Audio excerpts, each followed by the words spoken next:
Hi, Gravity Engineers അക്കാദമിയുടെ zero to hero phase 3യിലെ മറ്റൊരു സെഷനിലേക്ക് ഏവർക്കും സ്വാഗതം.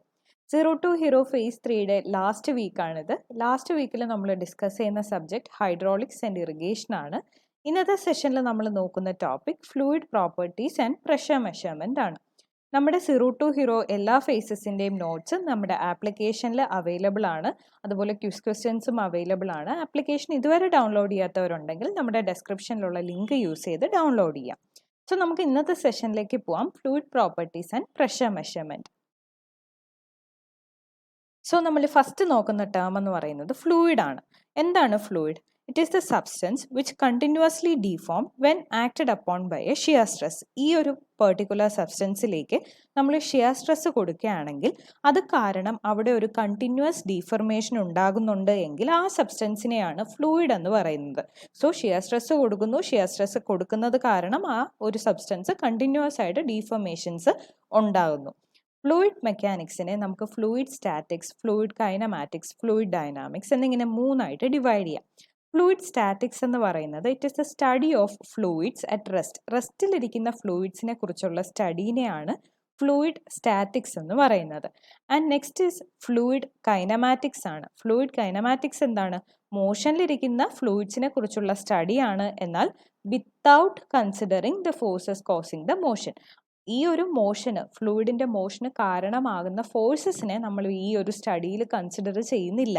അങ്ങനെയുള്ള ടൈപ്പ് ഓഫ് ഫ്ലൂയിഡ് മെക്കാനിക്സ് സ്റ്റഡീനെയാണ് ഫ്ലൂയിഡ് കൈനമാറ്റിക്സ് എന്ന് പറയുന്നത്. ഇതിന്റെ നേരെ ഓപ്പോസിറ്റ് കേസാണ് നമ്മുടെ fluid dynamics. That is study of fluids in motion തന്നെയാണ് by considering the forces causing the motion. അതായത് ഈ മോഷന് കാരണമാകുന്ന ഫോഴ്സസിനെ കൂടെ കൺസിഡർ ചെയ്തിട്ടാണ് ഇവിടെ സ്റ്റഡി ചെയ്യുന്നത്.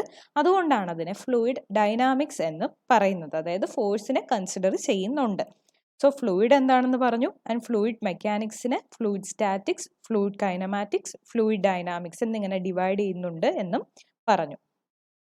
നെക്സ്റ്റ് പ്രോപ്പർട്ടീസ് ഓഫ് ഫ്ലൂയിഡ് ആണ്. എന്തൊക്കെയാണ് ഫ്ലൂയിഡിന്റെ ഡിഫറെൻറ്റ് പ്രോപ്പർട്ടീസ് എന്ന് നോക്കാം. First one density or mass density or specific mass ആണ്. ഡെൻസിറ്റി എന്ന് പറയുന്നത് എന്താണ്? മാസ് പെർ യൂണിറ്റ് വോളിയം ആണ്. അതുകൊണ്ട് യൂണിറ്റ് എങ്ങനെ വരുന്നു? കിലോഗ്രാം പെർ മീറ്റർ ക്യൂബ് എന്നാണ് ഡെൻസിറ്റി ആയാലും സ്പെസിഫിക് മാസ് ആയാലും യൂണിറ്റ് വരുന്നത്. Next weight density or specific weight ആണ്. വെയ്റ്റ് ഡെൻസിറ്റി അല്ലെങ്കിൽ സ്പെസിഫിക് വെയ്റ്റ് എന്ന് പറയുന്നത് ratio of weight to volume ആണ്. അതായത് വെയ്റ്റ് പെർ യൂണിറ്റ് വോളിയം ആണ് വെയ്റ്റ് ഡെൻസിറ്റി. യൂണിറ്റ് വരുന്നത് എന്താണ്? ന്യൂട്ടൺ പെർ മീറ്റർ ക്യൂബ് എന്നായിരിക്കും. നെക്സ്റ്റ് വൺ സ്പെസിഫിക് വോളിയം ആണ്. സ്പെസിഫിക് വോളിയം എന്ന് പറയുന്നത് നമ്മുടെ സ്പെസിഫിക് മാസിന്റെ റെസിപ്രോക്കൽ ആണ്. സോ നമുക്കിവിടെ കാണാം സ്പെസിഫിക് മാസ് എന്ന് പറയുന്നത് മാസ് പെർ യൂണിറ്റ് വോളിയം ആണ്. സ്പെസിഫിക് വോളിയം എന്ന് പറയുന്നത് എന്താണ്? വോളിയം പെർ യൂണിറ്റ് മാസ് ആണ്. സോ ഇങ്ങനെ ഓർത്ത് വെക്കുക. Specific volume is the reciprocal of specific mass. Unit എങ്ങനെ വരും? റെസിപ്രോക്കൽ തന്നെ ആയിരിക്കും. That is metre cube per kilogram എന്നായിരിക്കും. നെക്സ്റ്റ് വൺ സ്പെസിഫിക് ഗ്രാവിറ്റി ആണ്. നമുക്ക് എസ് വെച്ചിട്ട് റെപ്രസെന്റ് ചെയ്യാം. It is the density of given fluid to the density of standard fluid at standard temperature and pressure. ഒരു given ഫ്ലൂയിഡിന്റെ ഡെൻസിറ്റിയെ ഒരു standard ഫ്ലൂയിഡിന്റെ ഡെൻസിറ്റി കൊണ്ട് ഡിവൈഡ് ചെയ്യുമ്പോഴാണ് നമുക്ക് അതിന്റെ സ്പെസിഫിക് ഗ്രാവിറ്റി കിട്ടുന്നത്. ആൻഡ് ആ സ്റ്റാൻഡേർഡ് ഫ്ലൂയിഡ് ഏത് കണ്ടീഷനിലായിരിക്കണം? സ്റ്റാൻഡേർഡ് ടെമ്പറേച്ചർ ആൻഡ് പ്രഷർ കണ്ടീഷനിലായിരിക്കണം. ഓക്കെ, ഇവിടെ നമ്മൾ ഡെൻസിറ്റി ഓഫ് സ്റ്റാൻഡേർഡ് ഫ്ലൂയിഡ് എന്ന് പറയുമ്പോൾ സ്റ്റാൻഡേർഡ് ഫ്ലൂയിഡ് ആയിട്ട് എടുക്കുന്നത് സാധാരണ വാട്ടർ ആണ്. So specific gravity of mercury എന്ന് പറയുന്നത് 13.6 ആണ്. സ്പെസിഫിക് ഗ്രാവിറ്റി ഓഫ് വാട്ടർ എന്ന് പറയുന്നത് 1 ആണ്. കാരണം എന്താണ്? ഗിവൺ ഫ്ലൂയിഡും സ്റ്റാൻഡേർഡ് ഫ്ലൂയിഡും വാട്ടർ തന്നെയാണ്. അതുകൊണ്ടാണ് അവിടെ സ്പെസിഫിക് ഗ്രാവിറ്റിയുടെ വാല്യൂ 1 എന്ന് വരുന്നത്. മെർക്കുറിയുടെ സ്പെസിഫിക് ഗ്രാവിറ്റി ഓർത്ത് വയ്ക്കുക. That is 13.6. നെക്സ്റ്റ് നോക്കാം dynamic viscosity or absolute viscosity or viscosity. Dynamic viscosity അല്ലെങ്കിൽ അബ്സൊല്യൂട്ട് വിസ്കോസിറ്റിയെ തന്നെയാണ് നമ്മൾ സിംപ്ലി വിസ്കോസിറ്റി എന്ന് പറയുന്നത്. ആൻഡ് ഇതിനെ ഡിഫൈൻ ചെയ്യുന്നത് ഒരു ലോ ആണ്. That is Newton's law of viscosity. According to Newton's law of viscosity, shear stress is directly proportional to the velocity gradient. Newton's law of viscosity അനുസരിച്ച് shear stress, അതിനെ നമ്മൾ tau വെച്ചിട്ടാണ് represent ചെയ്യുന്നത്, is directly proportional to velocity gradient. Velocity ഗ്രേഡിയന്റിനെ നമ്മൾ represent ചെയ്യുന്നത് do V by do y ആയിട്ടാണ്. So tau is proportional to do V by do y എന്ന് പറയുന്നതാണ് Newton's law of viscosity.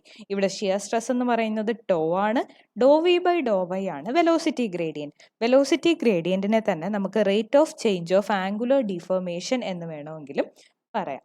So ഈ ന്യൂട്ടൺസ് ലോ ഓഫ് വിസ്കോസിറ്റിയുടെ പ്രപ്പോർഷണാലിറ്റി സൈന് മാറ്റാൻ നമ്മൾ അവിടെ ഒരു കോൺസ്റ്റന്റിനെ കൊടുക്കുന്നുണ്ട്, എന്നാലേ അവിടെ ഈക്വൽ ടു വരുന്നുള്ളൂ. സോ ആ കോൺസ്റ്റന്റിനെയാണ് മ്യൂ എന്ന് റെപ്രസെന്റ് ചെയ്യുന്നത്. That is tau is proportional to do V by do Y എന്നുള്ള വാല്യൂവിനെ നമുക്ക് അവിടെ പ്രപ്പോർഷണാലിറ്റി സൈന് മാറ്റാൻ വേണ്ടിയിട്ട് നമ്മൾ ആഡ് ചെയ്യുന്ന കോൺസ്റ്റന്റ് ആണ് ഈ കാണിച്ചിരിക്കുന്നത്, ദാറ്റ് ഇസ് മ്യൂ. ഈ മ്യൂവിനെയാണ് നമ്മുടെ ഡൈനാമിക് വിസ്കോസിറ്റി അല്ലെങ്കിൽ അബ്സല്യൂട്ട് വിസ്കോസിറ്റി എന്ന് പറയുന്നത്. So this is what is termed as dynamic viscosity. So tau is proportional to dou v by dou y. Tau is equal to mu into dou v by dou y. So dynamic viscosity introduce ചെയ്യുന്നത് എവിടെയാണ്? Newton's law of വിസ്കോസിറ്റിയിലാണ്. And ഈ മ്യൂവിൻ്റെ, അതായത് dynamic വിസ്കോസിറ്റിയുടെ SI unit എന്ന് പറയുന്നത് newton second per metre square അല്ലെങ്കിൽ പാസ്കൽ സെക്കൻഡ് ആണ്. കാരണം എന്താണ്? ന്യൂട്ടൺ പെർ മീറ്റർ സ്ക്വയർ ആണ് pascal, therefore newton second per metre square അല്ലെങ്കിൽ പാസ്കൽ സെക്കൻഡ് വെച്ചിട്ടാണ് ഡൈനാമിക് വിസ്കോസിറ്റിയുടെ SI യൂണിറ്റ് കാണിക്കുന്നത്. CGS യൂണിറ്റ് എന്ന് പറയുന്നത് പോയിസ് ആണ്. സോ ഈ ഒരു റിലേഷൻ ഇമ്പോർട്ടൻ്റ് ആയിട്ട് ഓർത്ത് വയ്ക്കുക. 1 പോയിസ് ഇസ് 10⁻⁻1 പാസ്കൽ സെക്കൻഡ് അല്ലെങ്കിൽ 10⁻⁻1 newton second per metre square. Next type of viscosity എന്ന് പറയുന്നത് കൈനമാറ്റിക് വിസ്കോസിറ്റി ആണ്. നമ്മൾ ഓൾറെഡി പറഞ്ഞ ഡൈനാമിക് വിസ്കോസിറ്റീനെ ആ ഒരു ഫ്ലൂയിഡിൻ്റെ ഡെൻസിറ്റി കൊണ്ട് ഡിവൈഡ് ചെയ്യുമ്പോൾ നമുക്ക് കിട്ടുന്നതാണ് കൈനമാറ്റിക് വിസ്കോസിറ്റി. ആൻഡ് കൈനമാറ്റിക് വിസ്കോസിറ്റിയെ നമ്മൾ റെപ്രസെൻറ്റ് ചെയ്യുന്നത് ന്യൂ എന്നുള്ള ടേം വെച്ചിട്ടാണ്. അവിടുത്തെ SI യൂണിറ്റ് വരുന്നത് എന്താണ്? മീറ്റർ സ്ക്വയർ പെർ സെക്കൻഡ് ആണ്. CGS യൂണിറ്റ് എന്ന് പറയുന്നത് സ്റ്റോക്സ് ആണ്. സോ ഈ റിലേഷനും ഓർത്ത് വയ്ക്കുക. 1 സ്റ്റോക്സ് എന്ന് പറയുന്നത് 10⁻⁻4 മീറ്റർ സ്ക്വയർ പെർ സെക്കൻഡ് ആണ്. 1 പോയിസ് 10⁻⁻1 പാസ്കൽ സെക്കൻഡ് ആണ്. 1 സ്റ്റോക്സ് എന്ന് പറയുന്നത് 10⁻⁻4 മീറ്റർ സ്ക്വയർ പെർ സെക്കൻഡ് ആണ്. നെക്സ്റ്റ് ടേം സർഫസ് ടെൻഷൻ ആണ്. സർഫസ് ടെൻഷന് സിംപ്ലി നമുക്ക് ഫോഴ്സ് പെർ യൂണിറ്റ് ലെങ്ത് എന്ന് ഡിഫൈൻ ചെയ്യാം. എന്താണെന്ന് നോക്കാം. It is the intensity of intermolecular attraction per unit length along any line of the fluid. ഒരു fluid നമ്മൾ consider ചെയ്താൽ എലോങ് എ യൂണിറ്റ് ലെങ്ത് അവിടെ വരുന്ന മോളിക്യൂൾസ് തമ്മിലുള്ള അട്രാക്ഷൻ്റെ ഇൻറ്റൻസിറ്റി എത്രയാണ്, അതാണ് നമ്മൾ സർഫസ് ടെൻഷൻ എന്ന് റെപ്രസെൻറ്റ് ചെയ്യുന്നത്. അതായത് force per unit length. Force per unit length ആയതുകൊണ്ട് തന്നെ അതിൻ്റെ യൂണിറ്റ് എന്തായിരിക്കും? ന്യൂട്ടൺ പെർ മീറ്റർ എന്നുള്ളതായിരിക്കും. ഇതിനെയാണ് സർഫസ് ടെൻഷൻ എന്ന് പറയുന്നത്. നെക്സ്റ്റ് ടേം കാപ്പിലറി ആക്ഷൻ ആണ്. That is the movement of water within the space of a porous material or tube of diameter less than 12 mm due to the forces of adhesion, cohesion and surface tension. So ഒരു പൊറസ് മീഡിയത്തിലൂടെ ഉള്ള വാട്ടറിൻ്റെ ഫ്ലോയിനെയോ അല്ലെങ്കിൽ ഒരു tube, എങ്ങനെയുള്ള tube ആയിരിക്കണം? Diameter എന്ന് പറയുന്നത് less than 12 mm ആയിരിക്കണം. അങ്ങനെയുള്ള ഒരു ട്യൂബിലൂടെ ഉള്ള വാട്ടറിൻ്റെ മൂവ്മെൻറ്റിനെയാണ് കാപ്പിലറി ആക്ഷൻ എന്ന് പറയുന്നത്. ആൻഡ് അതിന് റീസൺ ആവുന്ന ഫോഴ്സസ് ഏതൊക്കെയാണ്? അഡ്ഹഷൻ ആവാം, കൊഹിഷൻ ആവാം, നമ്മൾ പറഞ്ഞ സർഫസ് ടെൻഷനും ആവാം. കാപ്പിലറി റൈസും കാപ്പിലറി ഫോളും ആണ് നമുക്ക് നോക്കേണ്ടത്. കാപ്പിലറി റൈസിന് എക്സാമ്പിൾ വാട്ടർ ആണ്, കാപ്പിലറി ഫോളിന് എക്സാമ്പിൾ മെർക്കുറി ആണ്. അത് വെച്ച് തന്നെ, ഈ ഒരു എക്സാമ്പിൾ വെച്ച് തന്നെ അവിടെ ആക്ട് ചെയ്യുന്ന ഫോഴ്സസ് ഏതൊക്കെയാണെന്ന് നമുക്ക് പറയാം. സോ കാപ്പിലറി റൈസിന് റീസൺ അഡ്ഹഷൻ ആണ്, കാപ്പിലറി ഫോളിന് റീസൺ എന്താണ്? കൊഹിഷൻ ആണ്. കാപ്പിലറി റൈസ് അല്ലെങ്കിൽ അതിന് റീസൺ ആവുന്ന അഡ്ഹഷൻ എന്ന് പറയുന്നത് ഡിഫറെൻറ്റ് പാർട്ടിക്കിൾസ് തമ്മിലുള്ള മോളിക്യൂൾസ് ഉണ്ടാക്കുന്ന ഇൻട്രാക്ഷൻ ആണ്, അല്ലെങ്കിൽ അവർ തമ്മിലുള്ള ഒരു അട്രാക്ഷൻ ആണ്. ഡിഫറെൻറ്റ് മോളിക്യൂൾസ് തമ്മിലുള്ള അട്രാക്ഷൻ കാരണമാണ് അഡ്ഹഷൻ നടക്കുന്നത്. നേരെ ഓപ്പോസിറ്റ് ആണ് കൊഹിഷൻ. സെയിം മോളിക്യുലർ പാർട്ടിക്കിൾസ് തമ്മിലുള്ള അട്രാക്ഷൻ ആണ് കൊഹിഷൻ. സോ കാപ്പിലറി റൈസിന് റീസൺ ആവുന്നത് അഡ്ഹഷൻ ആണ്, കാപ്പിലറി ഫോളിന് റീസൺ ആവുന്നത് കൊഹിഷൻ ആണ്. ഇനി നമുക്ക് നോക്കേണ്ടത് ഇൻസ്ട്രുമെന്റ്സ് ടു മെഷർ പ്രഷർ ആണ്. പ്രഷർ എന്താണ്? ഫോഴ്സ് പെർ യൂണിറ്റ് ഏരിയ ആണ്. ന്യൂട്ടൺ പെർ മീറ്റർ സ്ക്വയർ അല്ലെങ്കിൽ പാസ്കൽ എന്നുള്ള യൂണിറ്റ്സ് വെച്ചിട്ടാണ് നമ്മൾ പ്രഷറിനെ റെപ്രസെൻറ്റ് ചെയ്യുന്നത്. ആൻഡ് ഇവിടെ കാണിച്ചിരിക്കുന്നത് പ്രഷർ മെഷർ ചെയ്യാനുള്ള ഡിഫറെൻറ്റ് ഇൻസ്ട്രുമെൻറ്റ്സ് ആണ്. ഫസ്റ്റ് വൺ എന്താണ്? പീസോമീറ്റർ ആണ്. പീസോമീറ്ററിൻ്റെ ഫിഗർ ആണ് ഇവിടെ ഫസ്റ്റ് കാണിച്ചിരിക്കുന്നത്. It is A simple and accurate measurement device, and it is having only small pressure heads can be measured. Only small pressure heads, ചെറിയ pressure values മാത്രമാണ് നമുക്ക് piezometer വെച്ചിട്ട് measure ചെയ്യാൻ സാധിക്കുള്ളൂ. ഇവിടെ ഈ ഫിഗറിൽ നമുക്ക് കാണിച്ചിരിക്കുന്ന ഈ ഒരു റൗണ്ട് എന്ന് പറയുന്നത്, പൈപ്പ് എന്ന് പറയുന്നത് പൈപ്പിൻ്റെ ഒരു ക്രോസ് സെക്ഷൻ ആണ്.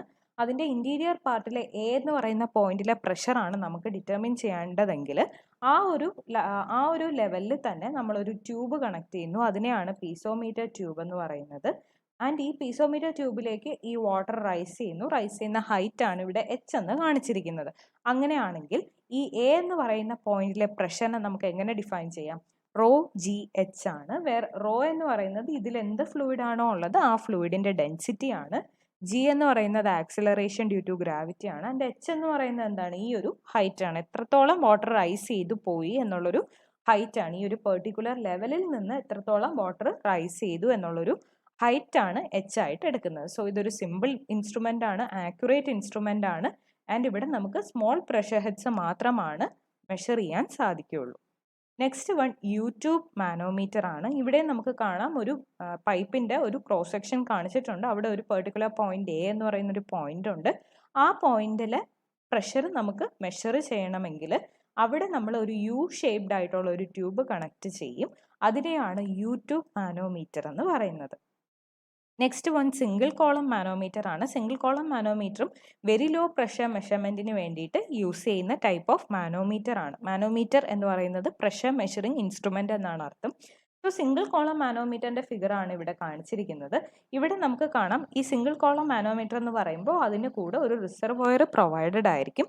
ഈ റിസർവോയറിന്റെ ഏരിയ എന്ന് പറയുന്നത് നമ്മൾ യൂസ് ചെയ്യുന്ന പൈപ്പിന്റെ ഏരിയയുടെ 100 ടൈംസ് ആയിരിക്കും. ആ ഒരു പോയിന്റ് ഓർത്ത് വയ്ക്കുക. അതുപോലെ തന്നെ നമുക്കിത് വേർട്ടിക്കൽ ആയിട്ടും ഒബ്ലിക് ആയിട്ടും കൊടുക്കാം. ഇവിടെ ഈ ഫിഗറിൽ കാണിച്ചിരിക്കുന്നത് വേർട്ടിക്കൽ ആയിട്ടുള്ള ട്യൂബ്സ് ആണ്. നമുക്ക് ഒബ്ലിക് ആയിട്ടും സിംഗിൾ കോളം മാനോമീറ്റർ പ്രൊവൈഡ് ചെയ്യാം. ലാസ്റ്റ് വൺ ഡിഫറൻഷ്യൽ മാനോമീറ്റർ ആണ്. ആ ഒരു നെയിം സജസ്റ്റ് ചെയ്യുന്നത് പോലെ തന്നെ ഏതെങ്കിലും രണ്ട് പോയിന്റ്സ് എടുത്താൽ ആ രണ്ട് പോയിന്റ്സും തമ്മിലുള്ള പ്രഷറിന്റെ ഡിഫറൻസ് കണ്ടുപിടിക്കാനായിട്ട്, ഇപ്പൊ ഇതൊരു പോയിന്റ് ആണ് ആൻഡ് വേറൊരു പോയിന്റ് വേറൊരു ഹൈറ്റിൽ ഉണ്ടെന്ന് വിചാരിക്കാം. ഈ രണ്ടൊരു പോയിന്റ്സ് കൺസിഡർ ചെയ്താൽ ഈ രണ്ട് പോയിന്റ്സും തമ്മിലുള്ള പ്രഷർ ഡിഫറൻസ് കണ്ടുപിടിക്കാനാണ് ഡിഫറൻഷ്യൽ മാനോമീറ്റേഴ്സ് യൂസ് ചെയ്യുന്നത്. സോ ഇവിടെ നമ്മൾ നോക്കിയത് പ്രഷർ മെഷറിംഗ് ഇൻസ്ട്രുമെന്റ്സ് ആണ്. ഒരു സിംഗിൾ പോയിന്റിലെ പ്രഷർ മെഷർ ചെയ്യാനാണ് നമ്മൾ പീസോമീറ്റർ, യൂട്യൂബ് മാനോമീറ്റർ ഒക്കെ യൂസ് ചെയ്യുന്നത്. രണ്ട് പോയിന്റ്സ് തമ്മിലുള്ള പ്രഷർ ഡിഫറൻസ് മെഷർ ചെയ്യാനാണ് ഡിഫറൻഷ്യൽ മാനോമീറ്റേഴ്സ് യൂസ് ചെയ്യുന്നത്. സോ നമ്മുടെ ആദ്യത്തെ സെഷൻ ഇവിടെ കംപ്ലീറ്റ് ആവുകയാണ്. അടുത്തൊരു സെഷനിൽ നമുക്ക് ഇറിഗേഷനിൽ നിന്ന് വരുന്ന ഇമ്പോർട്ടൻ്റ് ആയിട്ടുള്ള ടോപ്പിക്സിനെ കുറിച്ചൊരു ക്വിക്ക് റിവിഷൻ കംപ്ലീറ്റ് ചെയ്യാം. So thank you for watching.